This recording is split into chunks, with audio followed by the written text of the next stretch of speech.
unbox natin tong Goku SHF pare. Ayan, San Goku. Saiyan God version mga tropa. Which is, ayan, nakikita yung box niyan. Bandai, which is authentic yan mga tol, no?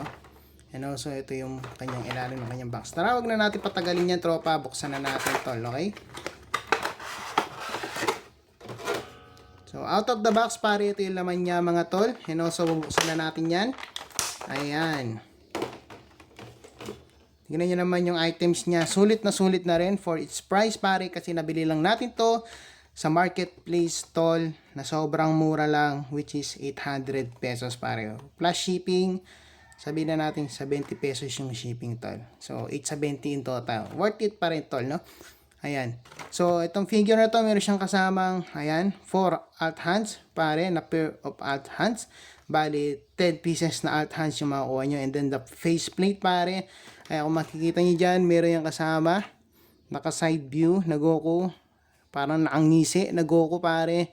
And shouting Goku, pare. And then, yung neutral face niya, pare, which is yung serious face. Ayan, nandito, pre. And also, ayan, grabe yung details niya, tol, no? Ganda. Tara, tignan na natin yung kanyang articulation, mga pare. About naman sa kanyang articulation, mga tol, ito na. Umpisahan natin dito sa ulo, pre. Ayan, side to side. Smooth na smooth lang, pare. Up, pare. Kayang-kaya yan. And then also the down, pare. See that, guys? And also, here, ayan, katulad ng mga dating review natin, tol. Ito yung front range na kaya niya. The back range, tropa. Back range na kaya niya, ayan. Pwede din niyang ma-rotate. As you can see. Then, bicep swivel, meron siya.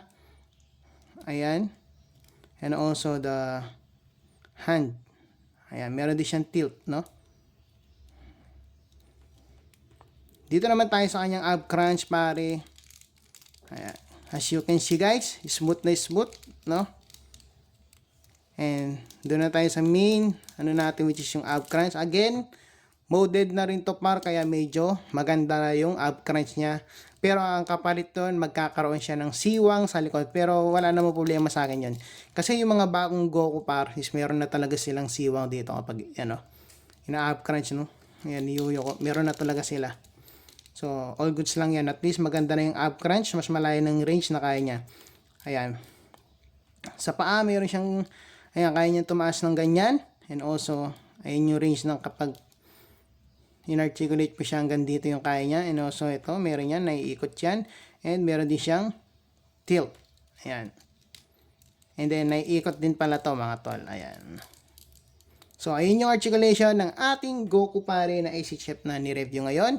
And, ayan, kung hanggang dito, nandito ka pa rin, is don't forget to subscribe or follow me for more video like this. And also, comment mo naman dyan kung ano touch mo dito sa figure na to.